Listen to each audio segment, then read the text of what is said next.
Hello दोस्तों, आप सभी को हमारे यूट्यूब चैनल अभिनव क्लासेस में मोस्ट वेलकम है दोस्तों। तो दोस्तों ये वीडियो मेरा है 55 नंबर का। इससे पहले हमने आप लोगों को बिहार दरोगा के ऊपर जो प्रैक्टिस सेट के ऊपर 54 वीडियो दे चुका हूं दोस्तों, और हर वीडियो में आपका 50 क्वेश्चन है। तो इसका अगर आपने अभी तक नहीं देखा है और बिहार दरोगा की तैयारी करते हैं तो ये वीडियो आपके लिए इंपॉर्टेंट है दोस्तों। डिस्क्रिप्शन में इसका लिंक मिल जाएगा प्लेलिस्ट का, वहाँ पे आप जाके पूरा वीडियो देख सकते हैं दोस्तों। इसमें हम जो है कि 50 क्वेश्चन आंसर डिस्कस करते हैं, जिसमें आपका जीके होता है, जीएस होता है और करंट होता है। लेट नहीं करते हुए चलते हैं पहला क्वेश्चन पर। देखिए दोस्तों, पहला क्वेश्चन स्क्रीन पे शो हो रहा है। इस क्वेश्चन में आपसे पूछा जा रहा है कि निम्न में से किस वर्ष को भारतीय स्वतंत्रता के प्रथम युद्ध तिथि माना जाता है। भारतीय स्वतंत्रता की प्रथम युद्ध तिथि माना जाता है, किसको माना जाता है? तो ध्यान से आंसर कीजिएगा दोस्तों। इस क्वेश्चन का जो राइट आंसर है बी ऑप्शन सही है, 1857। किसको कहा जाता है? 1857, यानी बी ऑप्शन यहाँ पर सही है। बढ़ते हैं 2 नंबर क्वेश्चन पर। नेक्स्ट क्वेश्चन दोस्तों, इसमें आपसे पूछा गया है कि होम रूल मेरा जन्मसिद्ध सॉरी यहाँ पे दोस्तों राइटिंग में मिस्टेक हो गया है। यहाँ पे होता है स्वराज्य मेरा जन्मसिद्ध अधिकार है। क्या होगा? स्वराज्य मेरा जन्मसिद्ध अधिकार है। यह घोषणा किसने की थी? तो दोस्तों स्वराज्य मेरा जन्मसिद्ध अधिकार, ये घोषणा किया था दोस्तों बीजी तिलक। इसका पूरा नाम है बाल गंगाधर तिलक। आप सभी को पता है कि गर्म दल का नेता है। बढ़ते हैं 3 नंबर क्वेश्चन पर। नेक्स्ट क्वेश्चन दोस्तों 3 नंबर में पूछा गया है कि गांधी जी ने किस वर्ष दांडी यात्रा शुरू की। गांधी जी ने किस वर्ष दांडी यात्रा शुरू की थी, ये आपसे पूछा गया है। तो देखिए ये 1930 में गांधी जी के द्वारा दांडी यात्रा शुरू की गई थी। तो इस क्वेश्चन का राइट आंसर डी ऑप्शन होगा। बढ़ते हैं नेक्स्ट क्वेश्चन, जो कि आपका 4 नंबर का क्वेश्चन है। नेक्स्ट क्वेश्चन दोस्तों, इसमें आपसे पूछा गया लोहे की कील को जंग लगने से इसका भार पर क्या असर पड़ता है। जो लोहे होता है उसमें अगर जंग लग जाए दोस्तों तो उसमें क्या असर पड़ेगा वजन पर। तो दोस्तों इसका भार जो है अधिक हो जाता है। क्या हो जाता है? भार अधिक हो जाता है। बढ़ते हैं 5 नंबर क्वेश्चन पर। नेक्स्ट क्वेश्चन दोस्तों, इसमें पूछा गया है कि सीमांत गांधी किसे कहा जाता था। जो सीमांत गांधी है किसका उपनाम है? तो सीमांत गांधी कहा जाता था दोस्तों खान अब्दुल गफ्फार खान को, जो कि बी ऑप्शन में यहाँ पर दिया हुआ है। बढ़ते हैं नेक्स्ट 6 नंबर क्वेश्चन पर। नेक्स्ट क्वेश्चन दोस्तों, इसमें आपसे पूछा गया 2 बिंदुओं के बीच विभवांतर को मापने के लिए उपकरण का उपयोग करते हैं। 2 बिंदुओं के बीच के विभवांतर को मापने के लिए किस उपकरण का उपयोग करते हैं, ये आपसे पूछा गया है। तो इसका जो जब 2 बिंदुओं को हम मापते हैं तो उसका जो मेजर यूनिट होता है ये आपका वोल्ट मीटर होता है। क्या है? Volt meter. बी ऑप्शन सही है। बढ़ते हैं 7 नंबर क्वेश्चन पर। नेक्स्ट क्वेश्चन दोस्तों, इसमें पूछा गया 7 नंबर में 6ठी शताब्दी ईसा पूर्व में बिंबिसार पर राज्य करता था। बिंबिसार किस पे राज्य करता था, ये आपसे पूछा गया। तो बिंबिसार जो दोस्तों ये राज्य करता था, ये करता था आपका मगध पर। किस पर करता था? मगध पर बिंबिसार जो राज्य करता है, यानी बी ऑप्शन क्वेश्चन का राइट आंसर है। बढ़ते हैं 8 नंबर क्वेश्चन पर। नेक्स्ट क्वेश्चन दोस्तों, इसमें आपसे पूछा गया है कि त्रिआबंध होता है। जो त्रिआबंध है किस में होता है इनमें से? तो एसिटिलीन जो होता है दोस्तों इसमें त्रिआबंध होता है, यानी डी ऑप्शन इस क्वेश्चन का राइट आंसर हो जाएगा। बढ़ते हैं नेक्स्ट क्वेश्चन पर। नेक्स्ट क्वेश्चन दोस्तों, इसमें आपसे पूछा गया है कि मौर्य वंश में अंतिम शासक कौन था। जो मौर्य वंश है दोस्तों इसमें अंतिम शासक कौन था? तो मौर्य वंश का अंतिम शासक था दोस्तों बृहद्रथ। कौन था? बृहद्रथ, यानी डी ऑप्शन इस क्वेश्चन का राइट आंसर हो जाएगा। बढ़ते हैं 10 नंबर क्वेश्चन पर। नेक्स्ट क्वेश्चन दोस्तों, इसमें पूछा गया है गौतमी पुत्र सतकर्णी का संबंध किस राजवंश से था। जो गौतमी पुत्र सतकर्णी है किस राजवंश से था दोस्तों, ये आपसे पूछा गया है। तो ये दोस्तों था सातवाहन वंश से संबंधित था। किससे संबंधित था? सातवाहन वंश। यानी इस क्वेश्चन का जो राइट आंसर होगा बी ऑप्शन यहाँ पे सही होगा। बढ़ते हैं नेक्स्ट क्वेश्चन पर। नेक्स्ट क्वेश्चन दोस्तों, इसमें पूछा गया है निम्नलिखित में से कौन सा मौर्य शासक अशोक की रानी थी। निम्नलिखित में से कौन मौर्य शासक अशोक की रानी थी, इनमें आपसे पूछा गया है। तो यहाँ पे करुवाकी जो था दोस्तों ये अशोक की रानी था, यानी इस क्वेश्चन का राइट आंसर बी ऑप्शन होगा। बढ़ते हैं 12 नंबर क्वेश्चन पर। 12 नंबर क्वेश्चन में पूछा गया गामा किरणें होती है, किस प्रकार की होती है गामा किरणें? तो उच्च ऊर्जा वाली विद्युत चुंबकीय तरंग जो है ये गामा किरणें होती है। बढ़ते हैं 13 नंबर क्वेश्चन पर। नेक्स्ट क्वेश्चन दोस्तों, इसमें पूछा गया है कांच। कांच क्या है? तो ये आपसे पूछा गया है। तो कांच के बारे में आपको बताना है दोस्तों कि कांच क्या है। तो कांच दोस्तों ये आपका अतिशीतित द्रव है। क्या है? अतिशीतित द्रव, यानी बी ऑप्शन क्वेश्चन का राइट आंसर हो जाएगा। बढ़ते हैं नेक्स्ट क्वेश्चन पर। नेक्स्ट क्वेश्चन दोस्तों, इसमें आपसे पूछा गया है किस गुप्त शासक ने शकों को पराजित किया और इसी कारण साकरी कहलाया।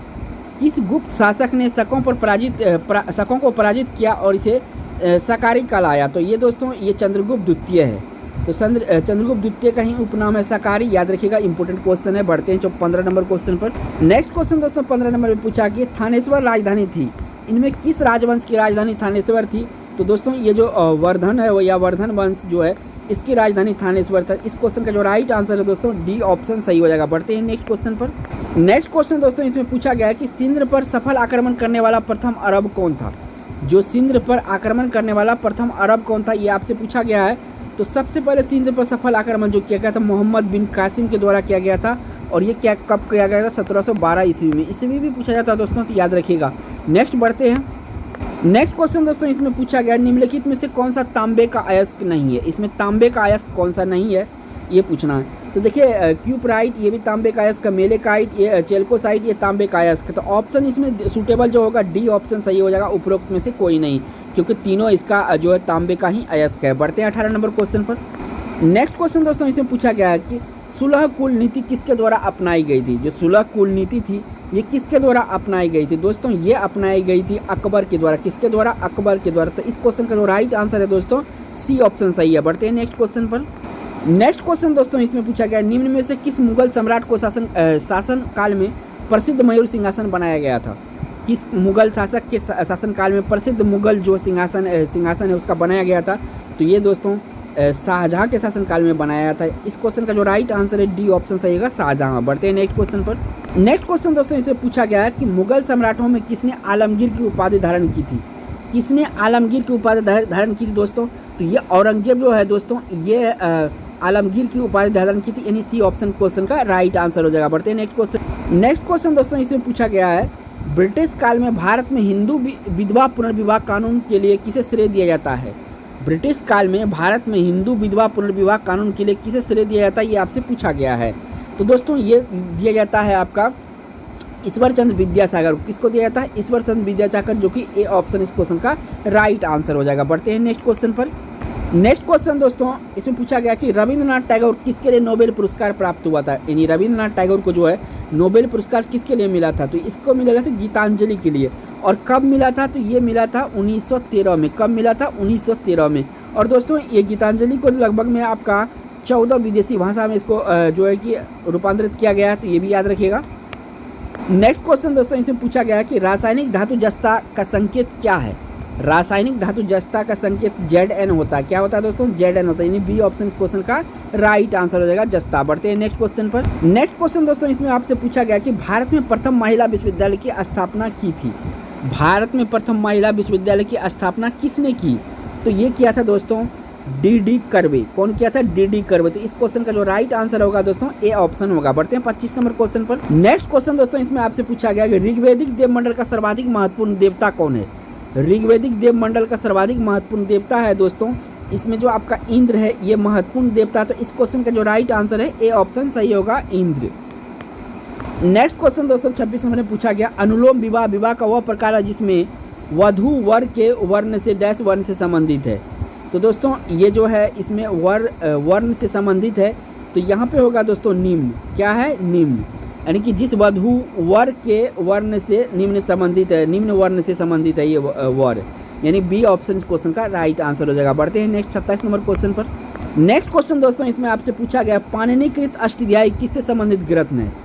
पाणिनिकृत अष्टाध्यायी किससे संबंधित ग्रंथ है दोस्तों, तो ये संबंधित है दोस्तों आपका व्याकरण से। किससे संबंधित है? पाणिनि व्याकरण से। और इसका जो रचयिता है ये भी पूछा जाता है जो आपका अष्टाध्यायी किसके द्वारा, तो याद रखिएगा पाणिनि द्वारा। नेक्स्ट क्वेश्चन दोस्तों इसमें पूछा गया मृच्छकटिकम का लेखक कौन है। जो मृच्छकटिकम है इसके लेखक कौन है, तो यहाँ इसके जो मृच्छकटिकम के लेखक कौन है? शूद्रक है। कौन है लेखक? शूद्रक है। बढ़ते हैं 29 नंबर क्वेश्चन पर। नेक्स्ट क्वेश्चन दोस्तों इसमें पूछा गया है कि त्रयी का अभिप्राय क्या है। जो त्रयी है इसका मतलब क्या होता है ये आपसे पूछा गया है। तो इसका मतलब होता है त्रयी का 3 वेद। क्या होता है? 3 वेद होता है त्रयी का मतलब, यानी ए ऑप्शन यहाँ पर सही होगा। नेक्स्ट क्वेश्चन दोस्तों इसमें आपसे पूछा गया है नेत्रदान में दाता की आंख में कौन सा भाग उपयोग होता है। नेत्रदान में दाता की कौन सा भाग उपयोग होता है, या जो नेत्रदान करता है उसमें आंख का कौन सा भाग दान किया जाता है, तो दोस्तों उसमें क्या जाता है? कॉर्निया। क्या किया जाता है? कॉर्निया। तो इस क्वेश्चन का जो राइट आंसर है कॉर्निया होगा, सी ऑप्शन। नेक्स्ट क्वेश्चन दोस्तों इसमें आपसे पूछा गया निम्नलिखित ग्रंथों में से अमीर खुसरो ने किसकी रचना की है।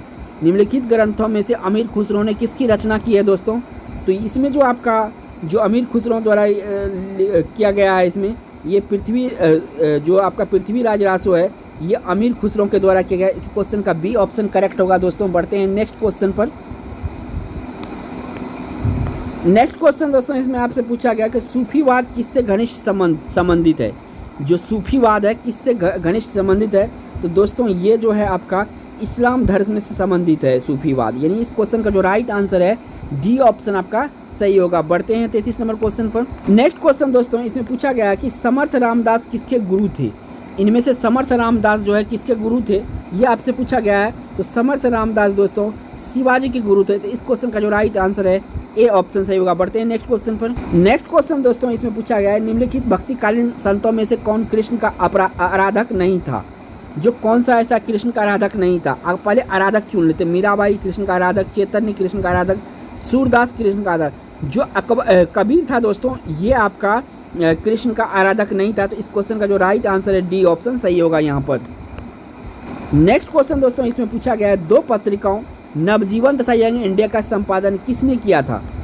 नवजीवन तथा यंग इंडिया का संपादन किसने किया था, तो ये किया था दोस्तों महात्मा गांधी जी ने किया था। इस क्वेश्चन का ये ऑप्शन सही है। नवजीवन और यंग इंडिया का स्थापना जो किया था दोस्तों ये किया था आपका महात्मा गांधी जी।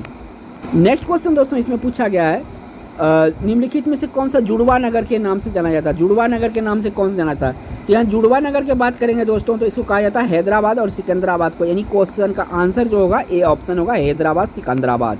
नेक्स्ट क्वेश्चन दोस्तों इसमें पूछा गया है छोटा नागपुर किस राज्य का भाग है। छोटा नागपुर जो दोस्तों किस राज्य का भाग है, तो दोस्तों ये आपका झारखंड राज्य का छोटा नागपुर पड़ता है, झारखंड में पड़ता है। तो झारखंड राज्य का भाग होगा। नेक्स्ट क्वेश्चन दोस्तों इसे पूछा गया कि सोन नदी का स्रोत क्या है। सोन नदी का स्रोत जो दोस्तों ये है अमरकंटक पहाड़ी। अमरकंटक पहाड़ी आपका सोन नदी का स्रोत है। और दोस्तों ये जो बिहार में आके गंगा नदी में मिल जाती है, इसीलिए इसको गंगा का सहायक नदी भी कहा जाता है। नेक्स्ट क्वेश्चन दोस्तों इसमें आपसे पूछा गया निम्नलिखित में से कौन सा एक प्रवाल द्वीप है। इन द्वीपों में से एक प्रवाल द्वीप है। तो प्रवाल द्वीप का उदाहरण जो दोस्तों यहाँ पे लक्षद्वीप है। यानी कि सी ऑप्शन क्वेश्चन का राइट आंसर हो जाएगा। नेक्स्ट क्वेश्चन दोस्तों इसमें पूछा गया कि बादल फटना निम्नलिखित में से किस प्रदेश में होता है। किस प्रदेश में बादल फटना का घटना होता है, तो दोस्तों ये होता है आपका गंगा के मैदान में। कहाँ पे होता है, गंगा के मैदान में दोस्तों। सॉरी दोस्तों यहाँ पे आंसर में गलती करके थे दोस्तों। तो हिमालय का मैदान जो दोस्तों यहाँ पे आपका बादल फटना एक आम घटना है। तो इस क्वेश्चन का बी ऑप्शन करेक्ट होगा। बढ़ते हैं 41 नंबर क्वेश्चन पर। नेक्स्ट क्वेश्चन दोस्तों इसमें पूछा गया कि हिमालय का पर्वतीय प्रायद्वीप क्षेत्र किस नाम से जाना जाता है। पर्वत प्रायद्वीप क्षेत्र किस नाम से जाना जाता है, तो तराई क्षेत्र के नाम से जाना जाता है। किस नाम से जाना जाता है, तराई क्षेत्र के नाम से। नेक्स्ट क्वेश्चन दोस्तों इसमें पूछा गया कि निम्नलिखित राज्यों में से किसमें फसलों के अंतर्गत सर्वाधिक क्षेत्र है। किसमें सर्वाधिक क्षेत्र है फसलों के अंतर्गत, तो दोस्तों यहाँ पे बिहार जो ऑप्शन में दिख रहे हैं दोस्तों, इसमें सबसे अधिक जो है कि आपका मैदानी क्षेत्र होता है। और आप सभी को पता है कि मैदानी क्षेत्र में अधिक फसल होता है। बाकी ये पहाड़ी एरिया है तो इसमें बहुत कम फसल देखने को मिलता है। नेक्स्ट क्वेश्चन दोस्तों इसमें आपसे पूछा गया है 2011 के जनगणना में निम्नलिखित राज्यों में से कौन सबसे अधिक जनसंख्या वाला था। 2011 के जनगणना के हिसाब से आपको बताना कौन सा सबसे ज़्यादा जनसंख्या है। तो यहाँ जो ऑप्शन में बिहार देख रहे हैं दोस्तों, तो यहाँ 2011 के हिसाब से इन ऑप्शन में सबसे ज़्यादा बिहार की जनसंख्या है। नेक्स्ट क्वेश्चन दोस्तों इसमें पूछा गया 44 नंबर में हाइड्रोजन गैस का प्रवाह से तेल को वसा में परिवर्तित करने की प्रक्रिया कहलाती है। क्या कहलाती है, हाइड्रोजन गैस की प्रवाह से तेल को वसा में परिवर्तित करने की प्रक्रिया, तो दोस्तों ये कहलाता है हाइड्रोनेजेशन। क्या कहलाती है, हाइड्रोनेजेशन। ये प्रक्रिया कहता है या हाइड्रोजनीकरण इसका दूसरा नाम है। तो इस क्वेश्चन का डी ऑप्शन यहाँ पे करेक्ट होगा। नेक्स्ट क्वेश्चन दोस्तों इसमें पूछा गया वर्तमान बिहार राज्य किस वर्ष बनाया गया है। जो वर्तमान बिहार राज्य है किस वर्ष बनाया गया है दोस्तों, तो ये 2000 में बिहार राज्य जो है इस बनाया गया है। तो झारखंड इससे अलग हो गया था 2000 में आपसे। नेक्स्ट क्वेश्चन दोस्तों पूछा गया है कि निम्नलिखित में से उत्तर से दक्षिण नदियों का कौन सा क्रम सही है। थोड़ा सा डिफिकल्ट क्वेश्चन है दोस्तों, इसको शामिल किया हूँ।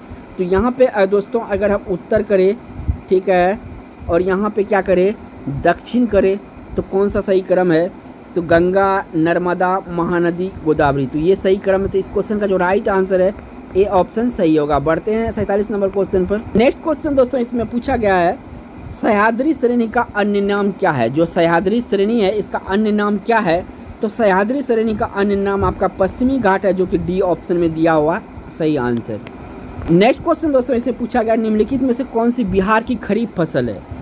तो इन ऑप्शन में जो बिहार की खरीफ फसल है, धान बिहार खरीफ फसल है, यानी कि इस क्वेश्चन का राइट आंसर सी ऑप्शन होगा। नेक्स्ट क्वेश्चन दोस्तों इसे पूछा गया कि थार क्षेत्र निम्नलिखित में से किस राज्य में स्थित है। अपने भारत में जो थार क्षेत्र है किस राज्य में विस्तृत है, तो ये दोस्तों मोस्टली आपका राजस्थान में है, और इसका जो कुछ एक भाग दोस्तों पाकिस्तान में भी पड़ता है। नेक्स्ट क्वेश्चन दोस्तों इसे पूछा गया है कि रानीगंज किसके लिए जाना जाता है। जो पश्चिम बंगाल में रानीगंज है दोस्तों, ये किसके लिए जाना जाता है, ये आपसे पूछा गया है। तो और ये बढ़ता है दोस्तों पश्चिम बंगाल में। तो रानीगंज जो तो कोयला निक्षेप के लिए जाना जाता है। इस क्वेश्चन का जो है कि राइट आंसर बी ऑप्शन है। और दोस्तों 50 क्वेश्चन आंसर मैंने डिस्कस कर लिया हूँ दोस्तों। अगर दोस्तों वीडियो को आपको हेल्पफुल लगा होगा तो वीडियो को एक लाइक कर दीजिएगा, और चैनल पर दोस्तों पहली बार आए होंगे तो चैनल को सब्सक्राइब करिएगा। थैंक्स फॉर वॉचिंग दोस्तों।